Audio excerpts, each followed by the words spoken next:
Amelia stood in the doorway, a silhouette framed by the stark emptiness of what was once their life. The apartment, once a warm space filled with books, art, and the comfortable clutter of a decade-long marriage, was now a hollow shell. Echoes seemed to cling to the bare walls. Her voice, however, did not echo. It was sharp, precise, and cut through the silence with the efficiency of a surgeon's scalpel.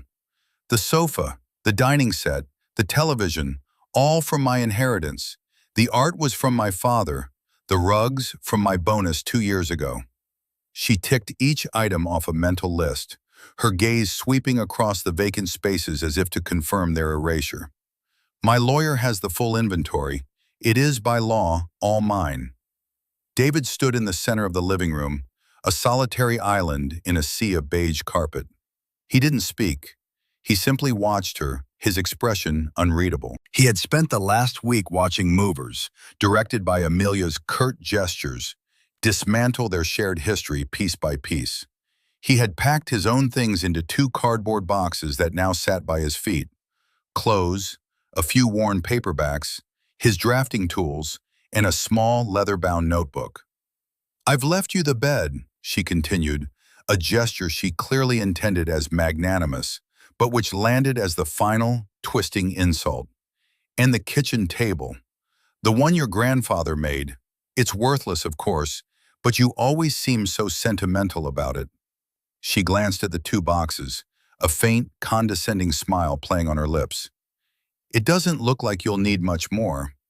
He remained silent, his stillness a stark contrast to the nervous energy radiating from her. She needed this to be a fight.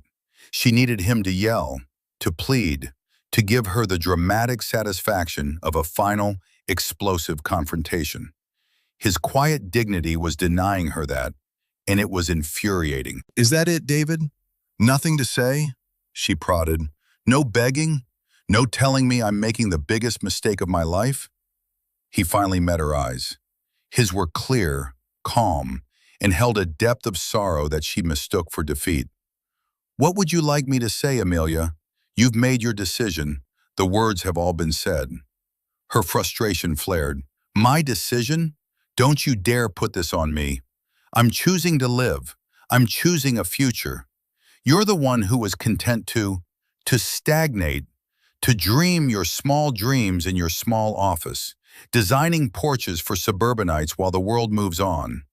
She gestured vaguely towards the window, as if indicating a world of glittering opportunity he couldn't see. "Richard understands ambition. He builds empires. He doesn't just sketch additions onto them." Richard. The name hung in the air, heavy and ostentatious. Richard, the real estate developer with the flashy car, the tailored suits, and the easy, predatory charm. David had seen this coming for months, in the way Amelia's eyes would light up when she spoke of Richard's latest acquisition, the way she started to critique David's clothes, his car, his quiet evenings at home. "I see," David said softly. The simplicity of his response was another disappointment for her. She wanted a storm. He was giving her a quiet shoreline.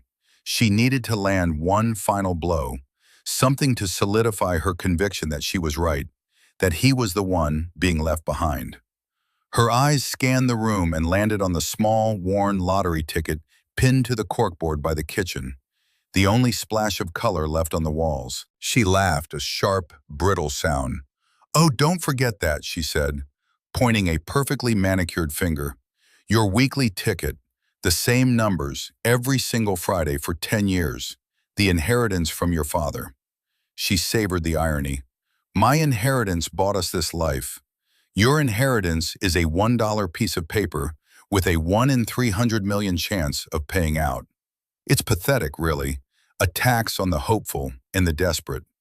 She walked over, plucked the ticket from the board, and strode back to him, holding it between her thumb and forefinger as if it were something soiled. She didn't hand it to him.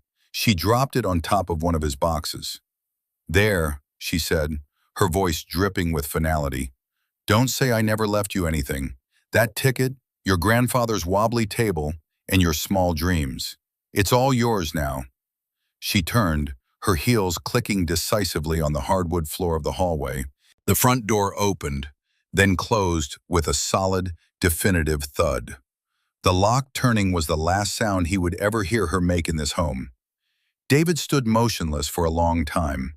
The silence in the apartment was no longer just an absence of sound. It was a presence, vast and suffocating. He looked down at the lottery ticket lying on his box of books. He picked it up, his fingers tracing the familiar sequence of numbers. 4, 8, 15, 16, 23, 42. They weren't random. They were coordinates, dates, ages, a quiet map of his own life, a life Amelia had just declared worthless. He slipped the ticket into his worn leather notebook. Amelia thought she had taken everything.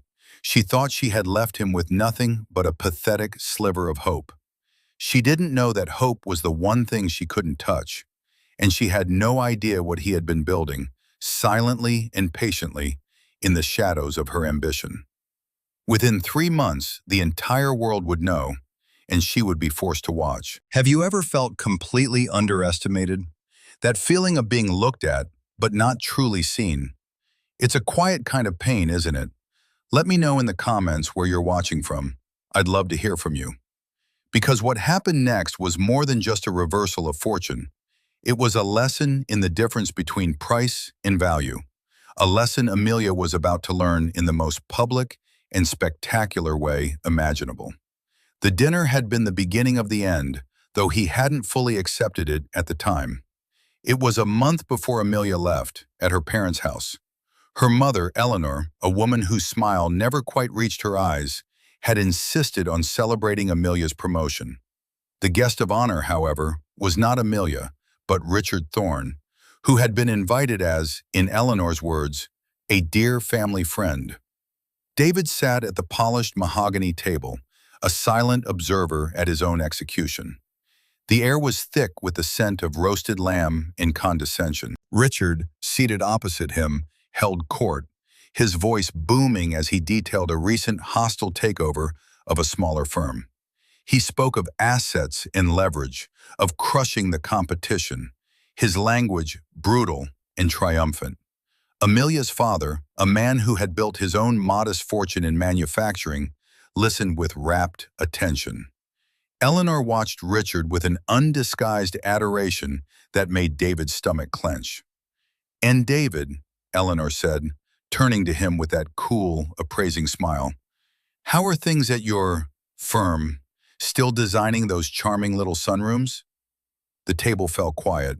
It was a calculated attack, designed to diminish him, to paint him as a quaint hobbyist in a world of titans. "The firm is doing well, Eleanor, thank you," David replied, his voice even. "We just won the bid for the new community library project. It's an interesting design challenge, integrating modern accessibility with the town's historical aesthetic." Richard let out a short, derisive laugh.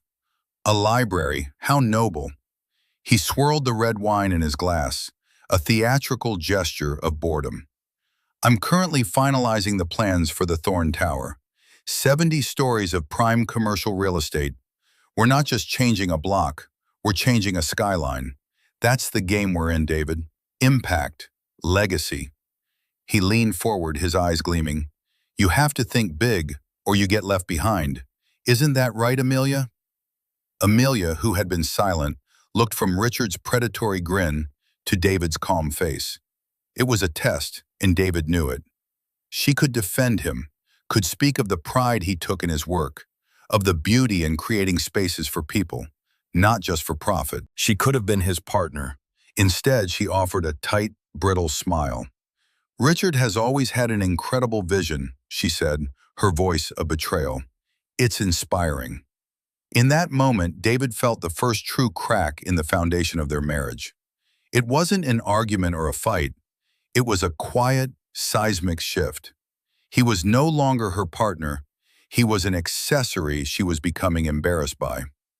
Throughout the rest of the dinner, he remained composed, a study in quiet dignity. He answered their backhanded questions with simple, direct honesty. Under the table, out of sight, His hand rested on the small leather notebook he always carried in his jacket pocket. It was a habit Amelia used to find endearing, then quirky, and now, he suspected, annoying. He felt the worn leather under his fingertips, a tangible connection to his own world, his own thoughts, his own plans, plans that were far, far bigger than they could ever imagine. The moral mirror was being polished, and soon they would all be forced to see their own reflections in it. The days following Amelia's departure were a study in methodical cruelty. She wasn't content to simply leave. She seemed intent on dismantling his life with the same precision she applied to her corporate reports. The joint bank account, which held the majority of their shared savings, was emptied the next morning. A notification pinged on David's phone, a transfer of $120,000, followed by an account closure notice. She had left him with the $217 in his personal checking account. Then came the calls. The utilities, the internet, the cable, all were in her name, and she had scheduled them all for disconnection. The car, a reliable sedan they had bought together, but which was titled to her as a tax benefit, was picked up by a towing company while he was at work. He came home to an empty parking space. He had to take the bus, a humbling experience that he hadn't had since college. Each inconvenience was a carefully placed landmine designed to cripple and humiliate him. He found a stack of mail on the kitchen table she had so graciously left him. It was a curated collection of every outstanding bill: the mortgage payment, the property tax notice, the final invoice from the movers she had hired to take her things. On top was a handwritten note on her expensive, cream-colored stationery. "Since you'll be keeping the apartment until you can figure out how to sell it, I assume you'll be handling these. Good luck. A." She had taken all the assets and left him with all the liabilities. It was a corporate stripping applied to a marriage. He sat down at the wobbly table, his grandfather's table, and spread the bills out. The numbers were daunting. Without her income, without their savings, he was technically bankrupt. He could sell the apartment, but in the current market, he'd be lucky to break even after paying off the mortgage. Any other man might have broken, might have succumbed to rage or despair. But David was an architect. He understood structure. He knew that sometimes a building had to be stripped down to its essential framework before it could be rebuilt, stronger than before. He was being stripped down to his framework. He picked up his phone, but he didn't call a lawyer. He didn't call Amelia to scream or plead. He called Marcus. Marcus was a friend from university, an engineer with a restless, brilliant mind. They had always shared a dream of starting their own firm, one based on innovation and integrity rather than corporate greed. "Marcus," David said, his voice steady, "it's time." There was a pause on the other end of the line, then Marcus's voice, low and serious. "Are you sure, Dave? I know things have been rough." "I've never been more sure of anything in my life," David said, looking around the empty room. "This wasn't an end. It was a clearing of the site. Tell the investors I'm in, full-time, as of today. Phoenix Designs is officially open for business." "They'll be thrilled," Marcus said, a current of excitement in his voice. "The Sovereign Tower. It's going to be a monster, Dave. It's going to change everything." "I know," David said. He looked at the pile of bills, not as a mountain of debt, but as fuel. "Let's get to work." He hung up the phone and walked over to his boxes. He pulled out the leather notebook. He flipped past the page where he'd tucked the lottery ticket, past sketches of porches and sunrooms, until he reached a series of detailed, breathtaking drawings. They were renderings of a skyscraper, but unlike any building that graced the city's skyline. It was elegant, soaring, with a twisting facade integrated with green spaces, solar panels that looked like iridescent scales, and a system for harvesting rainwater that was revolutionary. It was the Sovereign Tower, a project he had been developing in secret for 2 years, a masterpiece of sustainable architecture that the established firms had called impossible. They said it couldn't be engineered, couldn't be funded. They were wrong. Amelia thought she had left him with nothing, but she had left him with the one thing he needed most, the freedom to build his own empire, not out of steel and glass, but out of the quiet, unbreakable strength of his own vision. The foundation had been poured, and the work was about to begin. The next 3 months were a blur of controlled, focused creation.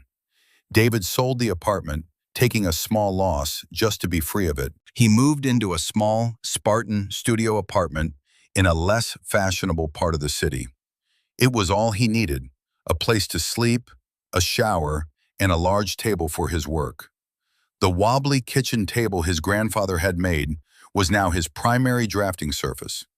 It was here, in this small, anonymous space, that he began to build the future. His days were long and relentless.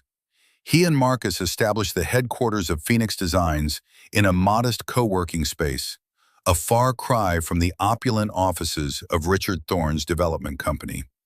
Their team was small, comprised of a few young, brilliant architects and engineers like Sarah Jenkins, who had worked with David at his old firm. She had quit 2 days after he did, telling him she'd rather work for vision than for a paycheck. They were believers, drawn to the audacity of the Sovereign Tower project. David was in his element.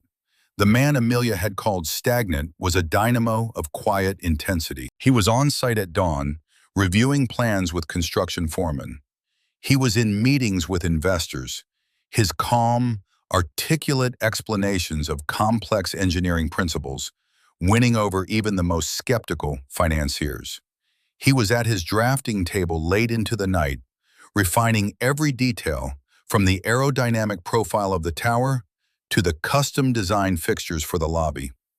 He was building his legacy, not with loud pronouncements, but with meticulous, unwavering effort. He had no time for bitterness. The memory of Amelia was a distant echo, a ghost from another life. He occasionally saw glimpses of her new world through the periphery of his own. A society page photo of her and Richard at a charity gala, their smiles bright and brittle. A fawning magazine article about Richard's business acumen, with a quote from Amelia about the importance of disruptive innovation, a phrase she had once mocked David for using. He felt a pang, not of jealousy, but of a strange, detached pity. She was playing a role in Richard's world, a decorative accessory to his ambition. She had traded authenticity for applause. Meanwhile, David's world was intensely real. It smelled of concrete dust, fresh blueprints, and stale coffee. It was a world of problems to be solved, of challenges to be overcome. The project was a well-kept secret, operating under a series of shell corporations to avoid the attention of competitors like Richard Thorne, who would do anything to crush a potential rival. The media knew a major new skyscraper was being built, but the architect and the firm behind it remained anonymous, referred to only as the Phoenix Project. This anonymity suited David perfectly. He didn't want fame, he wanted to build. Every Friday, without fail, he continued his ritual. He would walk to the small convenience store near his studio and buy a single lottery ticket, handing the clerk the small, worn slip of paper with his numbers on it. The clerk, a kind-faced man named George, would nod. "The usual, Mr. D?"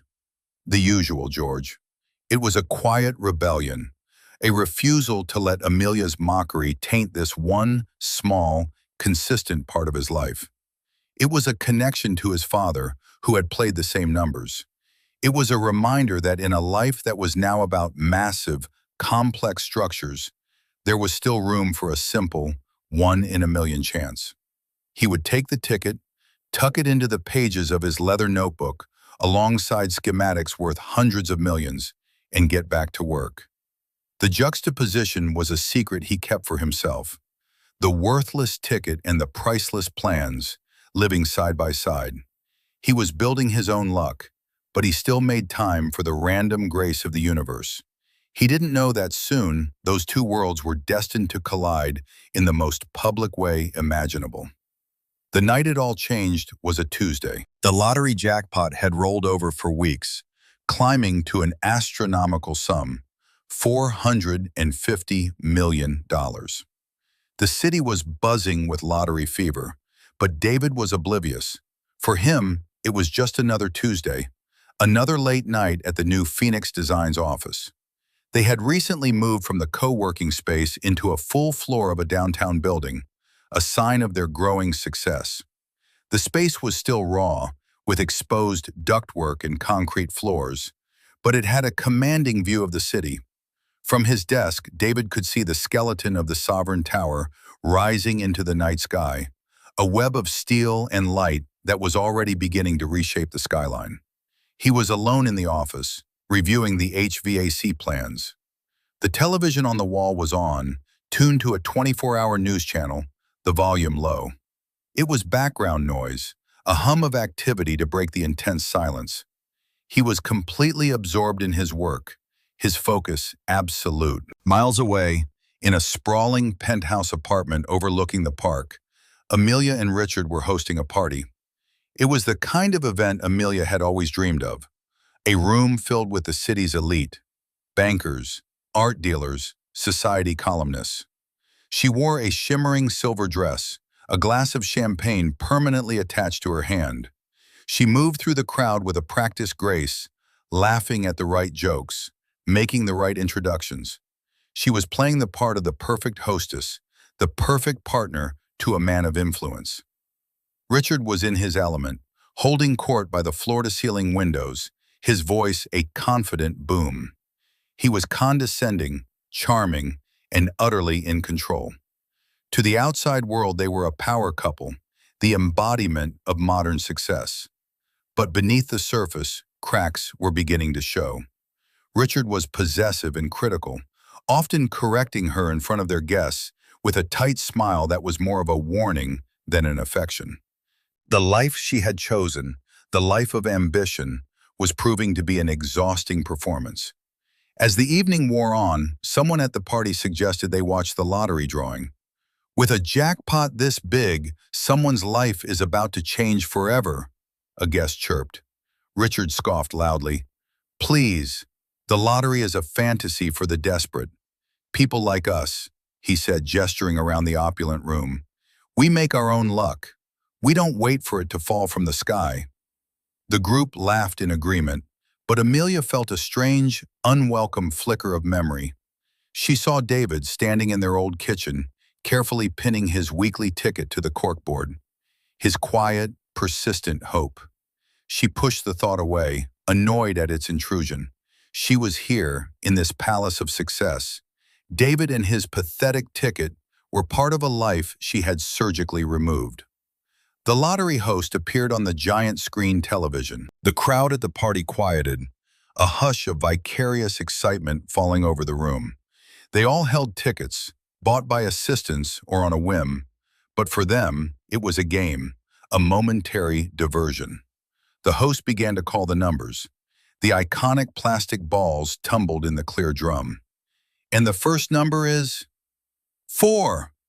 In his office, David didn't look up from his blueprints. The second number, 8. At the party, Amelia took a sip of champagne, the glass cool against her lips. The third, 15. A few people at the party groaned, tearing up their tickets in mock despair. Next up, 16. David paused his work, stretching his back. He glanced at the television screen, his eyes briefly registering the numbers. A flicker of recognition. The fifth number is 23. Amelia felt a sudden, inexplicable chill. The numbers were familiar. A cold dread, sharp and specific, began to snake its way up her spine. She tried to place them. Where had she seen that sequence before? The host on the screen smiled broadly.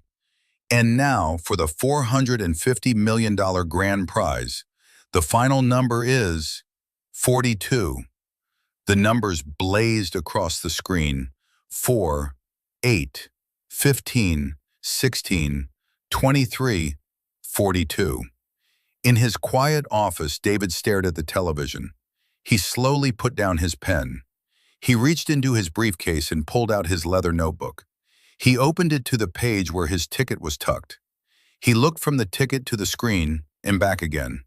A slow, quiet breath escaped his lips. At the party, the silence was broken by a gasp. It was one of Amelia's friends, a woman who had been over to their old apartment for dinner countless times. Her eyes were wide with shock. "Oh my God, Amelia," she whispered, her voice carrying across the suddenly silent room. Weren't those, weren't those David's numbers?" Every head in the room turned to look at Amelia. The name David hung in the air like a forbidden word. Richard's smile vanished, replaced by a look of utter confusion. Amelia's mind went blank. The familiar sequence of numbers clicked into place, a key turning in a lock she had forgotten existed. His father's birthday, the address of his childhood home, the age he was when they met, the coordinates of their first apartment, a map of a life she had discarded. The champagne flute slipped from her numb fingers. It hit the marble floor and exploded, the sound as sharp and final as a gunshot. The party, the silver dress, Richard's confused face, it all faded into a roaring in her ears. All she could see were those numbers, burning on the screen. The pathetic ticket, the one thing she had left him, the 1 in 300 million chance that had just come true. Simultaneously, on another television in the room, tuned to a business news network, a graphic flashed onto the screen. Breaking news! The anchor, a serious-looking woman, began to speak, her voice cutting through the stunned silence of the party. "We interrupt our regular programming with a major story developing in the world of architecture and real estate. The mysterious and highly anticipated Sovereign Tower project, which has been developed under a veil of secrecy for the past 2 years, has just revealed the identity of its lead architect and the visionary firm behind its revolutionary design." Richard, his face a mask of annoyance and confusion, turned his attention to the business channel. This was his world. He had been trying for months to find out who was behind the Sovereign Tower, a project whose ambition and scale threatened his own dominance in the city. Amelia was a statue of ice, her mind reeling. David won. He won. $450 million. The sheer, staggering absurdity of it was overwhelming. She fumbled for her phone, her hands shaking so badly she could barely unlock it. She had to call him. She had to, what? Congratulate him? Apologize? Plead? She didn't know. Her meticulously constructed new life had just been vaporized. Her call went straight to voicemail. "The number you have dialed is not available at this time." She tried again. Voicemail. A frantic animal panic began to set in. On the business channel, the anchor continued. "The firm is a new, dynamic player called Phoenix Designs, and the lead architect is a name that is about to become legendary. David Vance." Richard's head snapped toward Amelia. "Vance? Did she say David Vance? You're David?" His voice was a low, dangerous growl. The pieces were clicking into place for him, forming a picture he did not like. "And in a surprising twist," the news anchor added with a professional smile, "it seems Mr. Vance is having quite a remarkable evening. Sources are just now confirming he is also the sole winner of tonight's record-breaking $450 million lottery jackpot." The room erupted in a cacophony of gasps and frantic whispers. The two stories, a colossal professional triumph and an impossible stroke of luck, had converged on one man. The quiet, unassuming man everyone in this room had dismissed. The news report then cut to a live feed. The chyron read, "Phoenix Designs Launch Gala." The camera panned across a sophisticated black tie event. It was not a party, it was a coronation. Standing at a podium in front of a massive screen displaying renderings of the Sovereign Tower was David. Amelia stared at the screen, her breath catching in her throat. This was not the man she had left 3 months ago. The David on screen was transformed. He wore a perfectly tailored dark suit that fit his frame in a way his old, off-the-rack jackets never had. His hair was slightly longer, styled with a casual confidence. But the change was deeper than that. It was in his posture, his calm command of the stage. The quiet man she had called stagnant now radiated an aura of immense power and self-possession. He began to speak, his voice calm and measured, amplified by the microphone. It was the same voice, but it carried a new weight, a new authority that captivated the entire room, both at the gala and in Richard's silent penthouse. "Good evening," David began. "For a long time we worked in silence. We believed that the work should speak for itself. A building shouldn't need an introduction. Its purpose, its integrity, its beauty should be self-evident." He paused, his gaze sweeping over the audience. Integrity. It's a word we use a lot in our field. It refers to structural soundness, but it also means adherence to a moral code, a commitment to honesty, a belief in building things that are meant to last, not just things that are meant to be sold. Every word was a perfectly aimed dart, striking Amelia with pinpoint accuracy. He wasn't talking about architecture anymore. He was talking about them. Then he smiled, a small, genuine smile. "I've just been informed of some rather distracting news concerning the state lottery." A ripple of laughter went through the gala audience. "It seems I've had a rather improbable stroke of luck, but I want to be very clear. Luck is not a business plan. Hope is not a strategy." He looked directly into the camera as if he could see her through the screen. "The Sovereign Tower was not built on a lottery ticket. It was built on vision. It was built on tireless effort. It was built by a team of people who were told their ideas were impossible." He then made the announcement that sealed his transformation from a lucky winner into a legend. "Therefore, my firm and I will be donating the entirety of the lottery winnings to establish the Phoenix Foundation, a new endowment to provide scholarships and grants for the next generation of architects and engineers who dare to dream differently." The gala erupted in a thunderous standing ovation. On the screen, David simply nodded, a quiet gesture of gratitude. He didn't need the money. The $450 million that had just shattered Amelia's world was, to him, a mere footnote, a distraction he was brushing aside to focus on his real work. The power shift was absolute, complete, devastating. Amelia hadn't just left a man, she had left a giant just before he decided to stand up. And the lottery ticket she had mocked, the symbol of his pathetic hope, had become the instrument of his final, undeniable triumph, a triumph he didn't even need. The party dissolved around Amelia. The whispers turned to pitying stares. Richard, his face pale with fury, grabbed her by the arm, his fingers digging into her skin. "What did you do?" he hissed, his voice trembling with rage. "You told me he was a nobody, a pathetic little man designing porches. You let this happen." His empire was threatened by the man he had ridiculed, and his prize, Amelia, was now revealed to be the fool who had thrown away the winning ticket. Their relationship, a fragile structure built on status and appearances, crumbled in an instant. Amelia wrenched her arm free and fled. She ran from the penthouse, from the pitying eyes, from Richard's fury. She didn't know where she was going. Her mind was a maelstrom of regret and disbelief. She got into her car and drove, her hands gripping the steering wheel. On instinct, she drove to the old apartment, the place she had so coldly stripped bare. She stood on the sidewalk, staring up at the dark windows. A "for sale" sign with a "sold" sticker slapped across it was hammered into the small patch of lawn. It was gone. He was gone. The life she had erased had been replaced by something new, something she had no part in. Her panic escalated. She drove through the city, her mind racing. Phoenix Designs. She searched the name on her phone and an address came up. A sleek, modern office building downtown. She drove there, pulling up to the curb just as the sun began to tint the eastern sky. The building was dark and silent. The next morning she returned. She had not slept. Her silver dress was rumpled, her makeup smeared.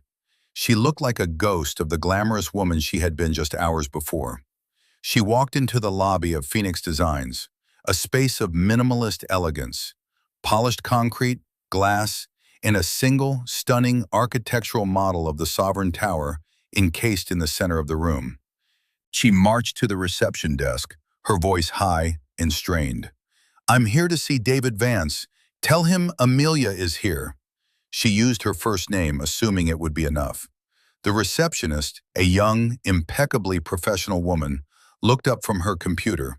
She did not recognize Amelia. "Do you have an appointment, Ms. Amelia Vance?" she said, the name feeling foreign and false on her tongue. "I'm his wife." The receptionist's polite expression didn't flicker, but her eyes held a new, cool distance. "I'm sorry, but Mr. Vance is in back-to-back meetings all day. He isn't seeing anyone without a scheduled appointment." "I'm his wife," Amelia repeated, her voice cracking. "He will see me." "Ma'am, I can take a message, but he is unavailable." The receptionist's tone was firm, a polite but impenetrable wall. The humiliation was a physical blow. She, who had once held all the power, was being stonewalled by a receptionist. She, who had dismissed his work, was now standing in a lobby that was a monument to his success. The reversal of fortune was swift and brutal. She was on the outside, looking in. Defeated, she turned and walked out, the silent, soaring model of the Sovereign Tower seeming to mock her as she left. Her own world, meanwhile, was collapsing just as quickly. Richard had called her once, a short, vicious message informing her that her things were being packed and sent to her mother's house, and that his lawyers would be in touch. She had been discarded, just as she had discarded David. The only difference was, David had a foundation to stand on. She was in freefall. After a week of unanswered calls and ignored emails, Amelia finally received a response. It wasn't from David, but from his assistant, a man named Michael. It was a sterile, professional email offering her a 10-minute meeting at his office the following afternoon. The brevity and formality of it were another calculated sting. She spent hours getting ready, trying to recapture the image of the woman she had been. She chose a conservative, expensive suit, styled her hair perfectly, and applied her makeup with a careful hand. She was preparing for a negotiation, a battle she intended to win. She still believed, on some deep, delusional level, that what they had was salvageable, that the shared history of a decade could not be erased by 3 months and a sudden windfall. She fundamentally misunderstood the nature of his victory. She was led not to a regular office, but to a stunning corner suite on the top floor of the building. The views were panoramic, a god's-eye perspective of the city David was now reshaping. He was not sitting behind his desk, a power move she had expected. He was standing by the floor-to-ceiling windows, looking out at the rising frame of his tower. He turned as she entered. He looked just as he had on television, calm, centered, and impossibly distant. He was wearing a simple, well-cut dress shirt and trousers. No suit jacket, no tie. It was a subtle signal. This was not a formal meeting. This was a dismissal. "Amelia," he said, his voice neutral. He gestured to one of the chairs facing the windows. "Please." She sat, her carefully constructed composure beginning to fray. The sheer scale of his new reality was disorienting. This was not the man whose dreams she had called small. "David, she began, but the words caught in her throat. She decided to start with the one thing she thought still connected them. "Our numbers came up. I saw it on the news. I couldn't believe it. Our numbers." He looked at her, his expression unreadable. "They were my father's numbers, Amelia. I played them for him." The gentle correction was like a slap. He was already severing her claim to it. "But we always said, if we won, we'd travel the world," she pressed on, her voice becoming desperate. She was trying to rekindle a memory, to find some ember of their shared past. "We'd buy that villa in Tuscany, remember?" "I remember a lot of things," he said, his voice still quiet, but now with an edge of steel. He walked over and sat in the chair opposite her, creating a space between them that felt like a chasm. This was not a negotiation. It was a sentencing. "I remember the dinner at your parents' house," he began, his voice methodical. When your mother called my work charming and little, and you said nothing. Amelia flinched. I remember you siding with Richard when he called my work on the community library quaint and agreeing that his vision was inspiring. Each memory was a stone he placed carefully on the table between them. I remember you emptying our bank account, leaving me with $200 and a mountain of debt you had helped create. I remember you having our car towed away. I remember the note you left with the bills, wishing me good luck. He leaned forward slightly, his eyes locking onto hers. There was no anger in them, only a profound, crystalline clarity. This was the moral mirror, and her reflection was ugly. You didn't leave me because you fell in love with Richard, Amelia. You left me because you made a calculation. You assessed my value and concluded I was a poor investment. You thought my dreams were small because they weren't loud. You thought my work lacked impact because it didn't involve crushing other people. He gestured out the window, toward the tower. This is my dream. I was working on it for 2 years while we were married. I never told you because I knew you wouldn't understand it. You would have called it a fantasy, just like the lottery ticket. He paused, letting the weight of his words settle in the silent room. You said the lottery ticket was the only thing I'd have left. You were wrong. It was always the least valuable thing I possessed. My real wealth, my real work, was something you never even bothered to see.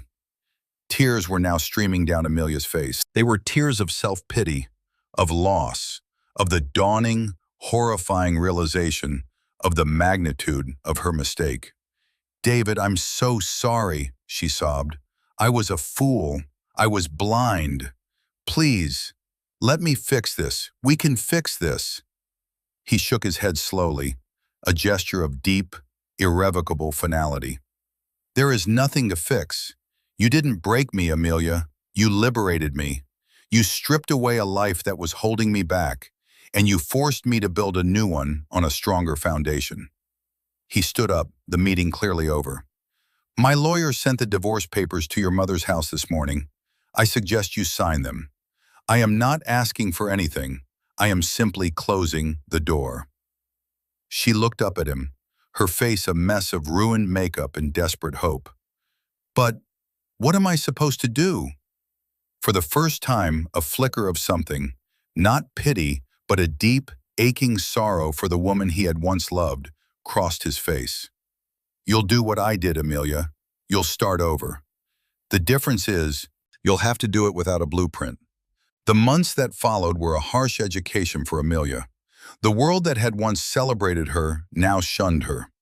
Richard Thorne's society friends, who had been her friends, now looked through her at parties. She was a cautionary tale, the woman who had traded a king for a court jester and lost everything. The story of her leaving David just before his meteoric rise was a piece of delicious gossip that spread through their circles like wildfire. Richard's own fortunes began to wane.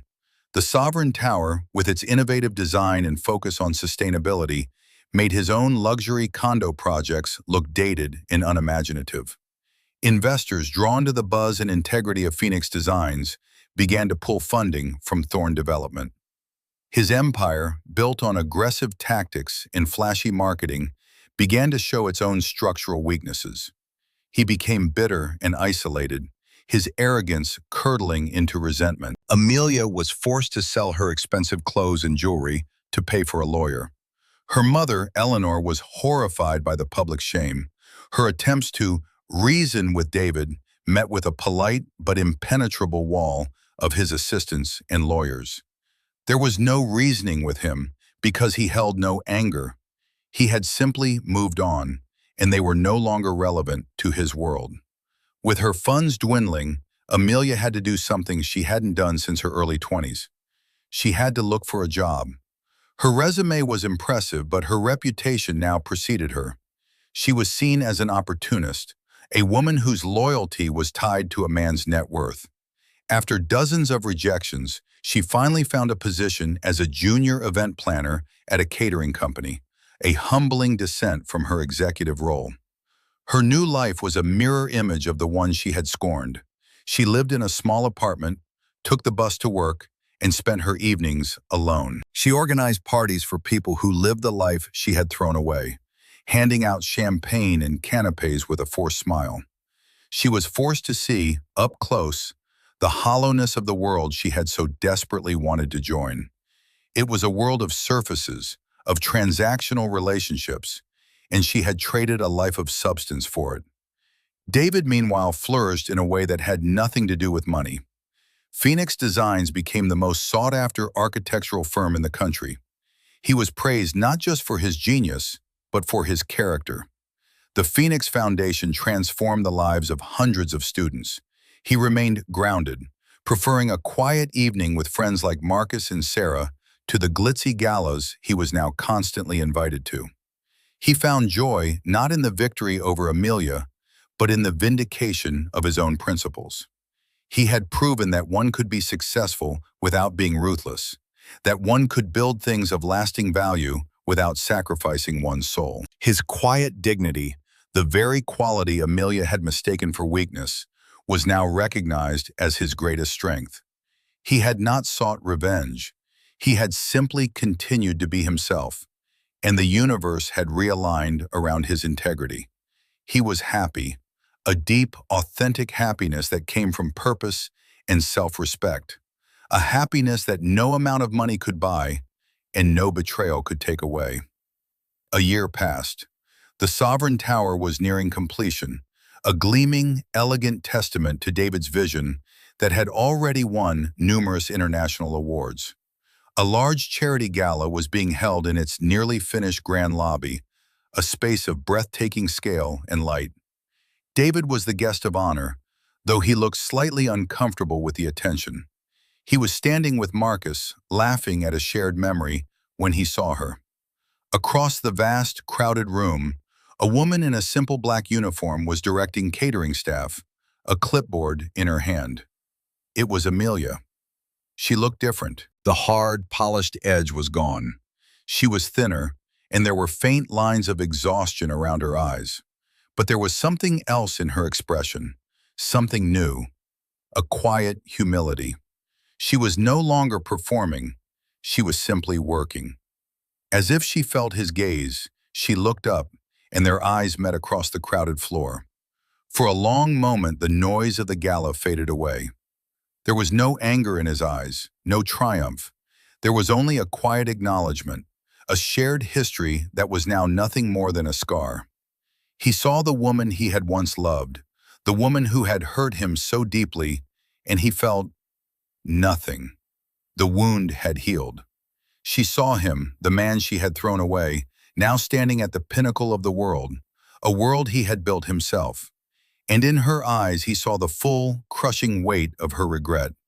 It was not the regret of losing the money, but the regret of failing to see the man. She gave a small, almost imperceptible nod, a gesture of concession, of apology, of finality. David returned the nod, a simple, clean gesture of closure. Then he turned back to his friend, back to his life, leaving her in the past where she belonged. He had won.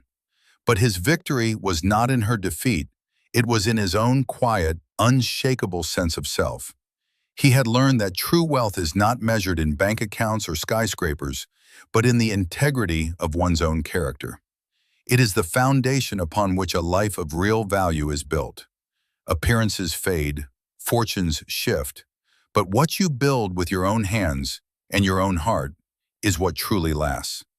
David found his victory not in the lottery numbers, but in the unwavering belief in his own worth. What do you think is the most important measure of a person? Is it their ambition, their wealth, or their character? Let us know your thoughts in the comments below. If you were moved by this story, please give it a like and subscribe for more content that explores the triumphs of the human spirit. Thank you for watching.